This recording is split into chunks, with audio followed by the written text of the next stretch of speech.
From the previous episodes, I'm sure you've been able to figure it out by now, if you're a newbie, that nothing goes for free. You don't get nothing for nothing. And I'm speaking about this in the context of seeking for investors because, if I remember correctly, I think the last two or three episodes have been precisely about that. How do we find out what the investors are interested in? Who is going to make a good investor for our own particular idea or our own particular sector? So those are the kinds of things that we have been considering over here on the podcast. So it's been overwhelmingly clear, I hope, that nothing goes for free and that there are some typical trade offs that are going to be involved. And the first off is going to be equity. If somebody's going to put money down for your venture, then the person probably wants equity, or that's a share in the ownership of your company. For those of you who watch Dragon's Den, Shark Tank, I think I mentioned those in the previous episodes, you are more familiar with these sorts of things because that's where all the magic happens. The investor thinks that the idea is a good one and they say, thanks for the presentation, real nice, I like the product, I like this, I like that. You're asking for £500,000. I'm going to give you the £500,000. But instead of 20% share in the company that you offered, I'm going to drop that £20,000 and I want 50%. So those are the kind of fireworks that we see on the show. And when people make offers like that, then what they want is a share in your company, and basically they want returns in perpetuity. I mean, from now until the time that Jesus Christ come back, so long as um, your enterprise is successful. And then sometimes what they want is interest. And in this case, if what they want is interest, then it's more of a loan. The financing that you're getting in this case is more of a loan. So they're going to give you the £500,000 or the 2 million naira or whatever it is. But then they expect to be paid back the money in full at a certain time with something on top to compensate for their troubles. So somebody might say, I'm giving you the 2 million naira now. I expect to have my 2 million naira back in not more than 2 years from now. And when you're paying, in addition to the 2 million that you're going to pay, we're going to have 1.5 million there as interest. So the total money that I'm getting back from you is going to be 3.5 rather than the 2 million that I got you. So of course the conversations are not going to be that crude. Even if they're that crude in the beginning, eventually you have something much more refined when you are passing out the loan agreement to say, payment terms, what's it going to be like, how many months, what's the interest, blah blah blah, all those fine terms. And then sometimes people want both. They want both equity and also interest in your company. It's something that I've seen Deborah Mead do on what's that one called? Dragon's Den. Yeah, Deborah Mead, one of the female dragons on the board. But I'm sure all the rest have also done it as well. Can't remember what the brand was. It's something she was really interested in, and she thought she had the not just the money, but the connections and the knowledge to help push the business through. Because I think she's done some work in the retail space, and so that was her offer. Yeah, you've asked for so so so and so. I'm going to give you this thousand amount of pounds, and um, yeah, and these are the terms I want. I'm going to give you this money.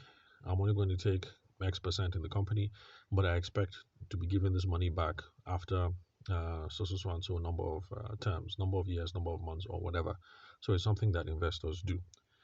Now, knowing that there's going to be a trade-off for equity or interest or both, it's now up to us, those of us who are walking around with cap in hand or cup in hand, whichever the idiom you prefer, to try and figure out exactly what it is that they want.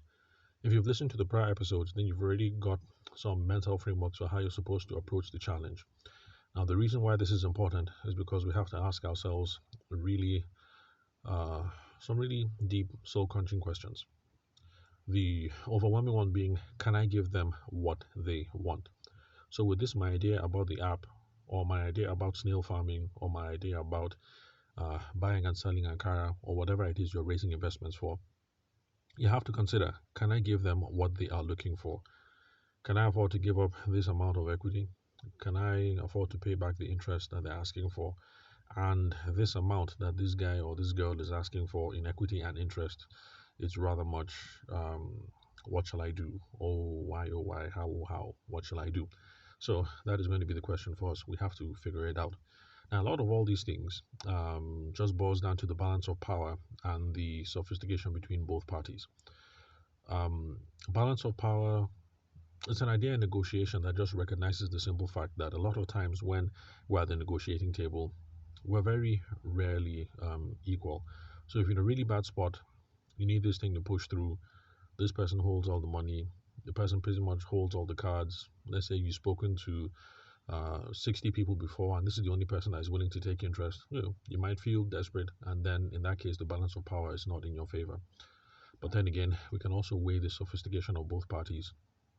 So, how sophisticated are you business wise? Do you know your stuff when it comes to business? How sophisticated are you in the industry? Do you have a much more realistic idea of what the prospects for the business are? So things like that also come into play. So it doesn't just mean that because you're a poor church rat that you have to take whatever it is that is thrown at you.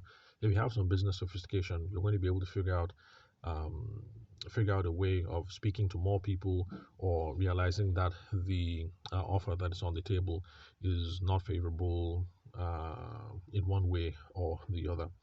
So it's also another reason why we have to take all these things seriously, learning how to present, learning how to sell, personal development.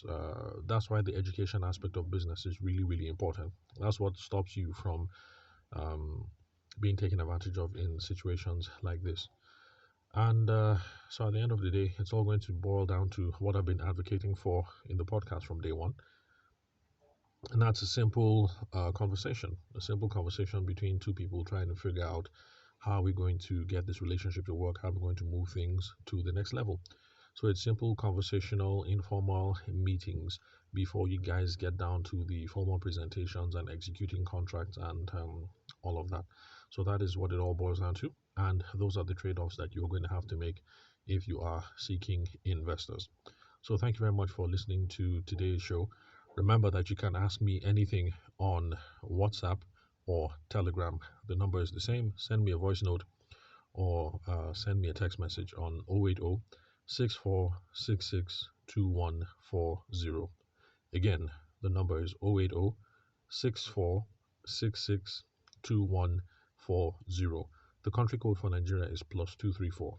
Again, the country code +234. Thanks for your time and attention. I'll catch you guys at the next recording.